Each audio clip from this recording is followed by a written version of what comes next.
नमस्कार दोस्तों, मैं हूँ दीपेश कुमार दीप, इस चैनल का होस्ट पुस्तक प्राइम। और आज हमारे साथ में है द लिरिकल जर्नी की राइटर, पोएट रितिका सैनी जी। बहुत-बहुत स्वागत है आपका चैनल पे मैम। धन्यवाद सर।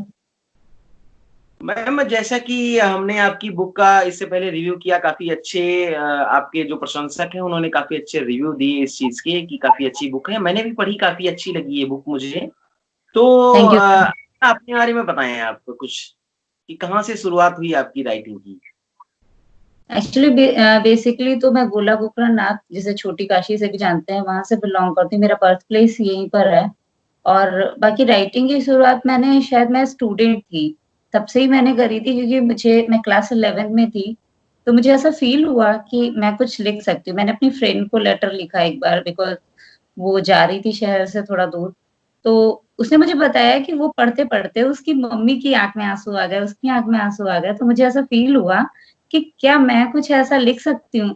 तब दूसरी बार मैंने फिर ट्राई किया, अपनी मम्मी के लिए कुछ लिखा, तो सेम चीज़ मम्मी के भी साथ हुई कि उनकी भी आँख में आँसू हुए, तब मुझे फ़ील हुआ कि हाँ, कुछ राइटिंग स्किल है मेरे अंदर, मैं शायद ऐसा कुछ लिख सकती हूँ, जो जी, लोगों के इमोशंस मतलब ये इमोशंस जिससे दिखता है काफ़ी अच्छी तरीके से आपने भावप्रद चीज़ें लिखी हैं, इमोशनल चीज़ें लिखी हैं, जो आपके जो भी पढ़ता है उसे सीधे ज़हन में उसके उतर जाती हैं, ये तो आपने सत्य कहा। लेकिन आप कहाँ तक मानती हैं जैसा मैं जानता हूँ कि आप एक टीचर हैं, तो कैसे कोऑर्डिनेट हो पाता है कि टीचिंग और राइटिंग दोनों एक साथ में? हाँ, ये मैं बोलना भूल गई थी। एक्चुअली मैं टीचर भी हूँ पीजीटी इंग्लिश अजमानी इंटरनेशनल में। अब ये कोऑर्डिनेट करना मुझे लगता है इस लाइन में बहुत ईज़ी रहता है, क्योंकि एक होता है, देखिए मैंने अपने टीचर से बहुत ज़्यादा कुछ सीखा है, क्योंकि शायद वही होते हैं जो आपको पढ़ना-लिखना सिखा देते हैं अच्छे से। तो उन्होंने तो मुझे इंस्पायर किया ही है। मैं मोटिवेट होती हूँ अपने स्टूडेंट से, कि लाइक मुझे ऐसा लगता है, मैं हमेशा चाहती थी कि मैं कोई ऐसी जॉब करूँ, जहाँ मैं बोलते रहूँ, जहाँ मैं अपने ओपिनियन देते रहूँ। तो ये रीज़न था इस लाइन में आने का, टीचिंग लाइन में। तो मैं जब बच्चों को कुछ एडवाइस देती हूँ, तो वो भी अपने ओपिनियन मतलब एक होता है ना कि आपके पास मल्टीपल ओपिनियंस होते हैं। तो मेरे बच्चे मुझे ऐसा लगता है मोटिवेट करते हैं। मैं पढ़ाने और मेरा सब्जेक्ट भी अच्छा है इंग्लिश लिटरेचर। तो जब मैं ओके, पढ़ाती हूँ हाँ जी, तो मैं कुछ तो बोलती हूँ तो वो भी जैसे आइडियाज़ जैसा कि मैंने आपकी बुक देखी द लिरिकल जर्नी, तो क्या ये आपकी पहली बुक है और कैसे इसकी प्रेरणा मिली? कहाँ से आपको मोटिवेशन मिला इसको लिखने का? क्योंकि जहाँ तक मैं देखता हूँ ये बुक आप इस बुक में वैसे बताइएगा। मैंने जो पढ़ा है और लोगों ने जो दिया है अपना रिव्यू, उसमें यही दिखता है कि ये पूरे जो समग्र भारत है उसका पूरा का पूरा एक लिटरेचर जर्नी है उसके अंदर, कि हाँ साहित्य जी। पूरे भारत में घूम रहा है और विभिन्न तरह की जो परिस्थितियाँ हैं उनको देखता है, उन पर आपने बहुत अच्छे तरीके से व्यंग्य किया है, कटाक्ष किया है, उनका वर्णन किया है। तो इसका आपको प्रेरणा कहाँ से मिली है? क्योंकि जहाँ तक मैं जानता हूँ, इंग्लिश में जो पोएम्स होती हैं वो जी। एक पोएम लिख दी गई एक चीज़ पे, दूसरी पोएम दूसरी चीज़ पे। ऐसा कम दिखता है, बहुत ही कम दिखता है कि एक पूरी सीरीज़ एक ही तथ्य पर हो और पूरी उस पर बुक बन जाए। तो इस पर आपके क्या विचार हैं? जी, ये तो मैंने पहले से ही सोचा था कि जब भी मैं कुछ अगर होगा तो मैं एक थीम पर लिखूँगी, और मुझे ऐसा फ़ील होता था कि मैं इस थीम पर थोड़ा ज़्यादा अच्छा लिख पाती हूँ। क्योंकि पता नहीं, इसे कहते हैं दिल से राइटर होना। देखिए राइमिंग्स मिलाकर कोई भी लिख सकता है, बहुत मुश्किल काम नहीं होता है। बट क्या होता है ना कि जब आप कोई चीज़ दिल से फ़ील करते हो, मैं ट्रैवल करते टाइम, मैं अलग-अलग जगह जाते टाइम, मैं काफ़ी चीज़ें ऑब्ज़र्व करती थी। तो वो मुझे लगता था, और मैं कह सकती हूँ कि मैं दिल से, एक ऐसा नहीं है कि मुझे सिर्फ़ 26 जनवरी या 15 अगस्त को ही मेरे अंदर देशभक्ति वाली फीलिंग आती है। मुझे हमेशा फ़ील होता है कि हाँ, ये जी, चीज़ें अच्छी होती, तो शायद हमारी कंट्री किसी और पोज़ीशन पे होती। तो वो छोटी-छोटी चीज़ें मैंने नोटिस करी कि ये केवल सरकार की या कुछ लोगों की ज़िम्मेदारी नहीं है, बल्कि एक इंडिविजुअल रिस्पॉन्सिबिलिटी है। तो उन चीज़ों को देखते हुए हर चीज़ मैंने इसमें ऐड करी कि क्या-क्या चीज़ें हैं जो हमारी पिछड़ी हुई हैं, कि जैसे बच्चे हैं सड़कों पर, ऐसे मतलब पैसे वाले लोगों के घर में बच्चे नहीं हैं और रोड पर बच्चे घूम रहे हैं, माँग रहे हैं। तो हाँ जी। वो बहुत अजीब-सी चीज़ लगती है कि इंडिया में कमी किसी चीज़ की नहीं है, बट बहुत डिसबैलेंस है कि लड़कों को जितने राइट, कितनी भी बड़ी-बड़ी बातें करें, बट ये बात सच है कि जो राइट लड़कों को मिलते हैं, वो अभी भी कई जगह पे लड़कियों को नहीं मिल रहा है। लोग लड़कियों को इसलिए पढ़ाते हैं कि उनकी अच्छी जगह शादी हो जाए। मतलब सबकी बात नहीं कर रही हूँ, but number of the places यही होता है। मैं सहमत हूँ इस चीज़ से। और तो आप सोचिए, मैम, जी। इंग्लिश लिटरेचर में आप लिख रही हैं, तो आप किसको सबसे ज़्यादा लाइक करती हैं इंग्लिश लिटरेचर में, या इंग्लिश लिटरेचर में आपने किसको सबसे ज़्यादा पढ़ा है? कोई ऐसा राइटर या पोएट है जिससे आप प्रभावित रही हैं?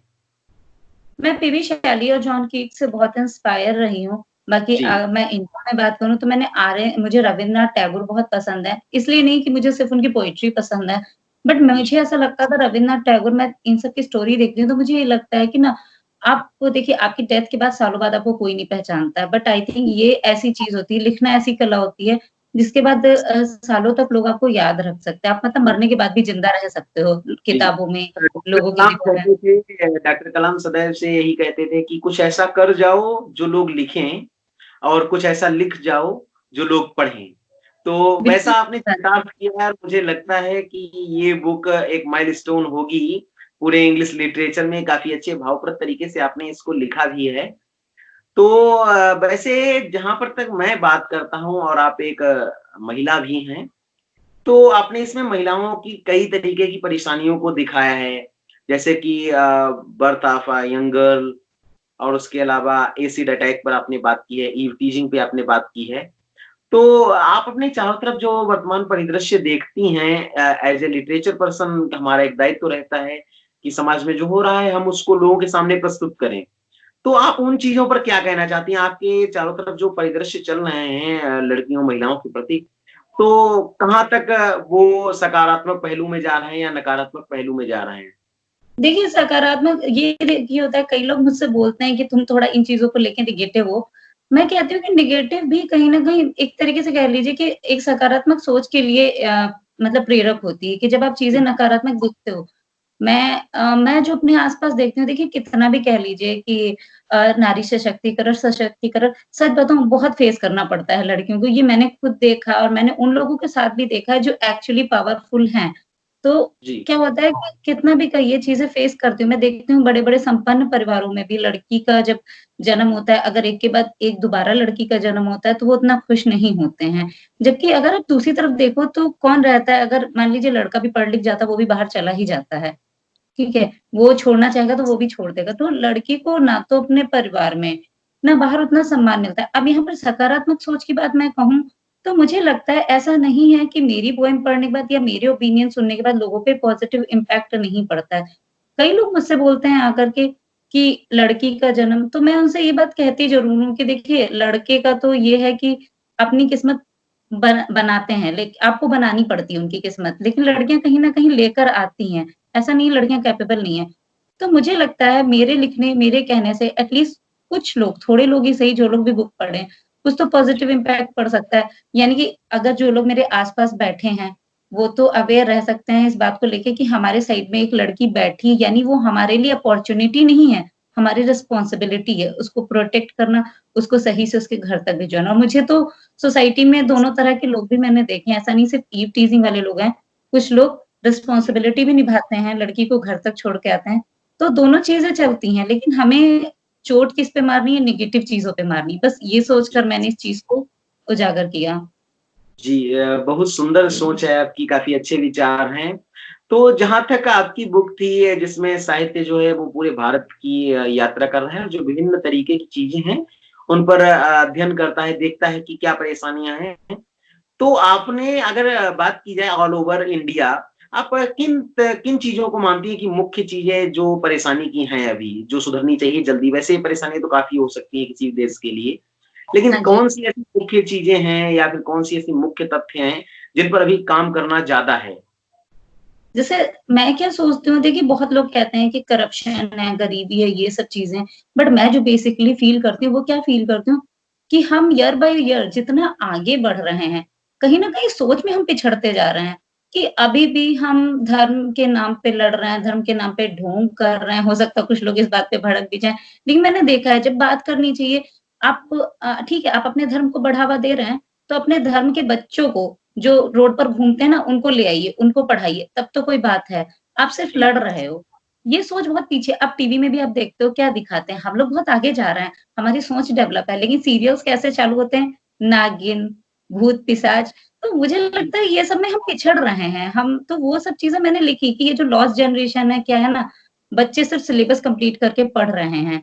ठीक है? वो प्रैक्टिकल सोच नहीं रहे हैं। देखिए साइंस भी जैसे सपोज़ एग्ज़ाम्पल दे रही हूँ मैं कि कहीं न साइंस में हमारे यहाँ से कितने लोगों को नोबेल प्राइज़ मिला है।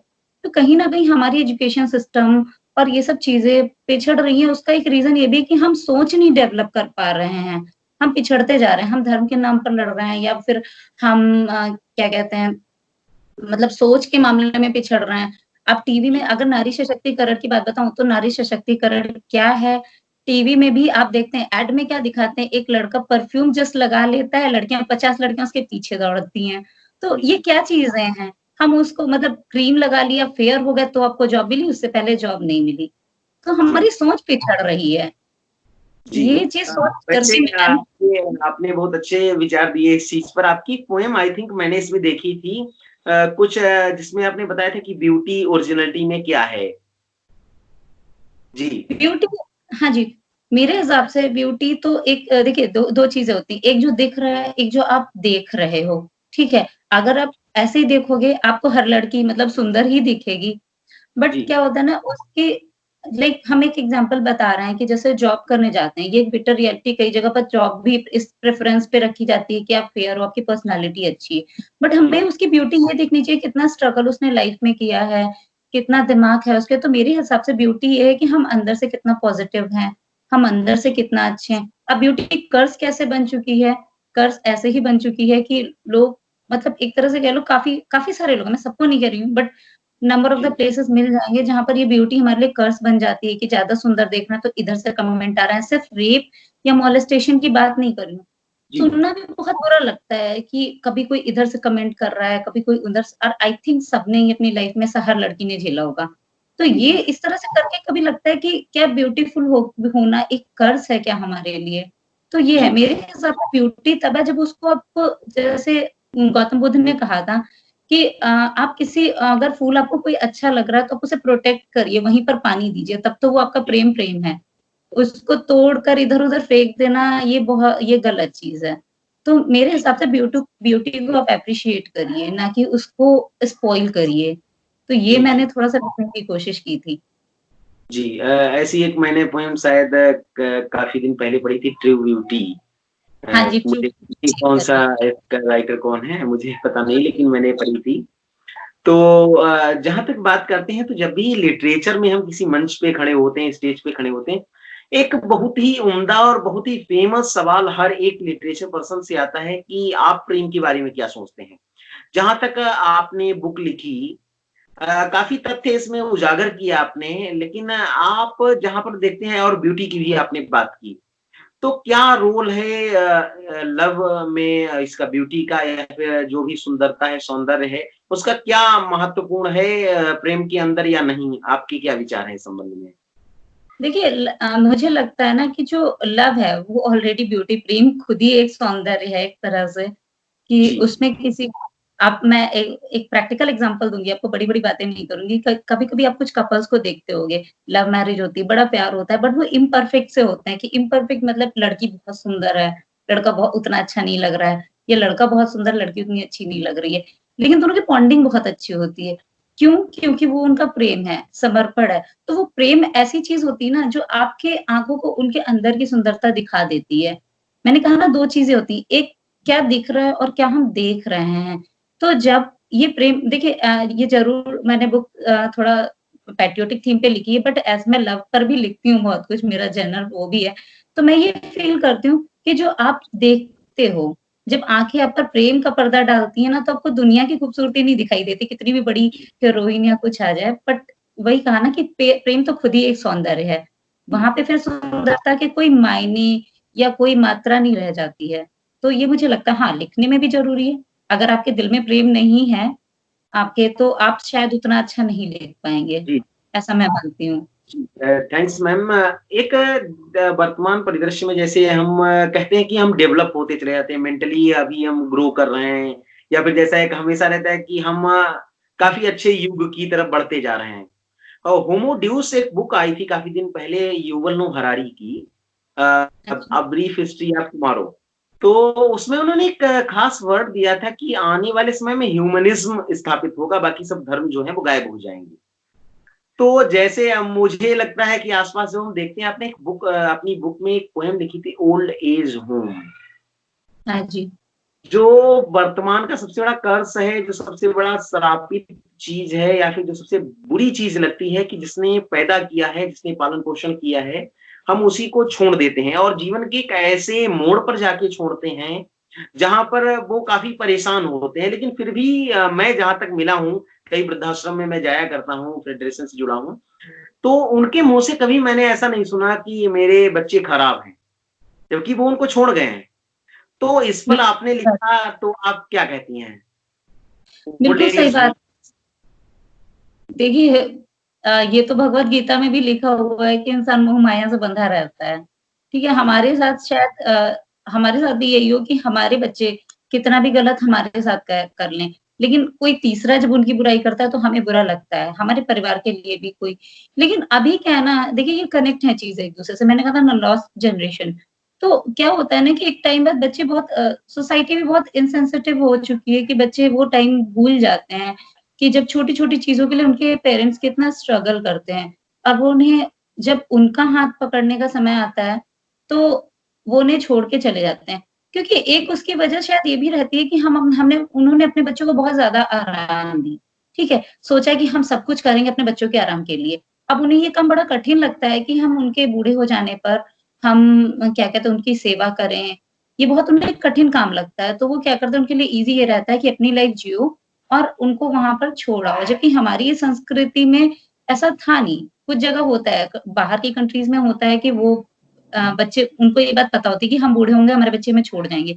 बट जी। हमारी संस्कृति में कहीं न कहीं हम ये तो आशा रखते हैं कि हमारे बच्चे हमारे लिए कुछ करें आगे। तो ये बहुत गलत चीज़ होती है और फिर सेम चीज़ अगर आप अपने परिवार को छोड़ आए हो, तो अपने माँ-बाप को छोड़ आए हो दूसरी जगह, तो आपका बच्चा भी आपके साथ वैसे ही करेगा क्योंकि वो भी वही देख रहा है। तो आप सही कह रहे हैं, आने वाले टाइम में तो वही चीज़ होगी ना, जब नंबर मेजॉरिटी में ये चीज़ होने लगेगी कि हाँ, बच्चे ने देखा कि हमारे माँ-बाप दादा-दादी को छोड़ आए, तो सेम चीज़ वो भी रिपीट करेगा क्योंकि उसने वही चीज़ सीखी, वही चीज़ समझी। सिविलाइज्ड सोसाइटी हाँ आपकी जी। एक पॉइंट से पढ़ी काफ़ी अच्छा समाज है। लेकिन आपका क्या मानना है कि एक आदर्श समाज कैसा होना चाहिए? देखिए, आदर्श समाज मुझे यही लगता है सबसे बड़ी चीज़ जो होती है, एक-दूसरे की फीलिंग समझना, ठीक है? जी, अंडरस्टैंडिंग होना, दूसरे का जो हमारे लिए जो वसुधैव कुटुंबकम हमारे लिए कहा जाता है हमारे यहाँ, तो वो एक चीज़ है कि हमें ये समझना कि जो दर्द हमें हो रहा है, वो दूसरे को भी हो रहा है। लड़ाई-झगड़ा ये सब होता भी क्यों है? क्योंकि हम समझ नहीं पाते चीज़ों को। अगर वहीं पर हम अपने आप को उस इंसान की जगह रख कर देखें, तो हमें ये पता लगेगा नहीं, हम भी गलत हो सकते हैं। हम भी गलत कर सकते हैं, ठीक है? मतलब तो हो सकता है उसको भी उतना ही बुरा लग रहा हो जैसे हमें, तो फिर वहाँ पर लड़ाई-झगड़े होने का कोई सवाल नहीं रह जाता है। तो ये चीज़ होती है कि सबसे मेरे हिसाब से आदर्श समाज वहीं पर है जब हम ये चीज़ समझ जाएँ कि जिस तरह से हमारी आत्मा है, हमारा मन है, हमें कष्ट हो रहा है, दूसरे को भी होगा। तो वहाँ पर सारी चीज़ें अपने आप सुधर जाएँगी। यहाँ तक कि चाहे किसी की भी बात ले लीजिए नॉलेज की या डिफरेंसेस की या लड़कियों के साथ जो छेड़छाड़ होती है, ये सारी चीज़ें खत्म हो जाएँगी अगर लोगों की अंडरस्टैंडिंग और सेंसिटिविटी अच्छी हो जाए कि लोग एक-दूसरे का दर्द समझें। तो मेरे हिसाब से आदर्श समाज वही है जहाँ पर लोग एक-दूसरे को समझते हैं। जी, समझते हैं बहुत-बहुत कि धन्यवाद मैम आपका काफ़ी अच्छा जो विचार हैं और मानसिकता है, जो बौद्धिक क्षमता है विचार हैं, काफ़ी उच्च श्रेणी के हैं, जो आपने हमारे साथ में साझा किए। बहुत-बहुत धन्यवाद हमारे चैनल की तरफ से आपकी बुक के लिए बहुत-बहुत शुभकामनाएँ। धन्यवाद और दीपेश। अंत में मैं एक रिक्वेस्ट करूँगा, काफ़ी पाठकों का मेरे पास रिक्वेस्ट आया था कि मैं लाइव पोएट्री सुनना चाहता हूँ मैम के मुखारबिन से। तो आपसे रिक्वेस्ट रहेगी कोई एक पोएट्री जो समाज को एक नया संदेश दे, वो आप हमारे चैनल पे सुनाएँ। जी, बिल्कुल, अगर आप कह रहे हैं तो ज़रूर, बस ये थोड़ा-सा बस ऐसा मुश्किल काम होता है मेरे लिए, मैं लाइव बहुत कम पोएट्री रिसाइट करती हूँ, बट आप कह रहे हैं और लोगों की रिक्वेस्ट है तो ज़रूर।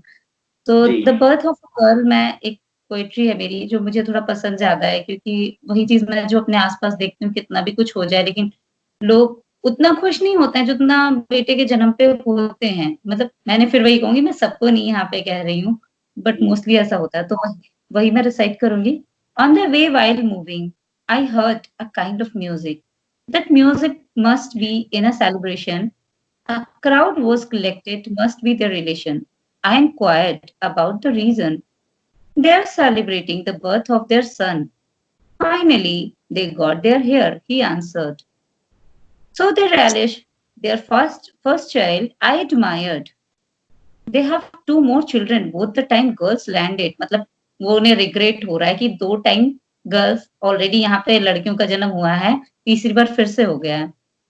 They have been disappointed for day and night.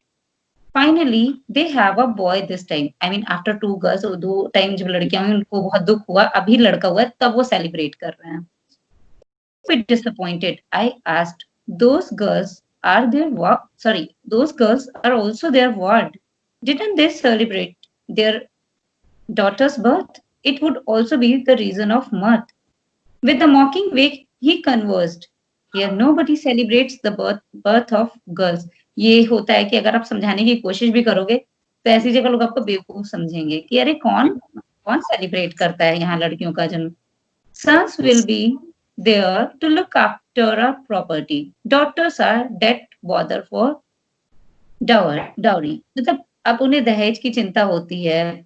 लगता है लड़के तो चलो हमारे लिए हमारी देखभाल करेंगे, हम बूढ़े हो जाएँगे, लेकिन लड़कियों को तो हमें दहेज देना पड़ेगा, उनकी शादी करनी पड़ेगी। At least boys can take their own responsibility for girls. We are to be worried for their chastity. यहाँ पे वर्ड आया है chastity, मतलब एक पेरेंट्स के लिए ये भी बहुत बड़ा क्वेश्चन आता है कि भैया हमें उनको प्रोटेक्ट करना है मॉलेस्ट होने से, रेप होने से, दूसरों की नजर में जाने से, ठीक है।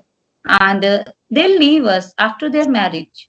Sons will be there when we'll be senile. He finished with his patriarchal expression. I was struck on his stereotype conclusion. What to say on this awful reality? They discriminate the genders bitterly. मतलब overall यही है कि कुछ कहने से कोई फायदा नहीं होता है ऐसी जगह पे जहाँ लोगों की एक माइंडसेट बनी गया है कि लड़का देखभाल करेगा, भले ही वो लड़का उन्हें बाद में अनाथ। ये तो आप अपने घर में भी फील करते होंगे कि लड़कियां ज्यादा सेंसिबल होती हैं लड़कों से, लेकिन फिर भी उन्हें ये लगता है कि नहीं हमें तो इन्हें दहेज देना पड़ेगा, ऊपर से इनकी देखभाल भी करनी पड़ेगी। कहीं ना कहीं जो आपने यही पॉइंट सुनाई उसकी जो मुख्य विचारधारा या जो मुख्य बिंदु रहा वो यही है कि जब 2-3 लड़कियां अगर हो जाती हैं साथ ही साथ लगातार, तो उसके बाद जब कोई लड़का होता है तो हम उसका सेलिब्रेशन करते हैं, लेकिन जब कभी लड़की होती है तो उसका उस तरीके से सेलिब्रेशन नहीं करते हम। और ज्यादातर ये रहता है कि उनको डॉरी देनी पड़ेगी, दहेज देना पड़ेगा। ये भी एक हमारे समाज का काफी बुरा पहलू है कि दहेज प्रथा। तो बहुत बहुत धन्यवाद मैम, शुभकामनाएं आपकी बुक के लिए, और आशा है आपकी नई बुक भी जल्द ही आएगी हम लोगों के समक्ष और पाठक उसे भी इतना ही प्यार देंगे। बहुत बहुत धन्यवाद। धन्यवाद जी।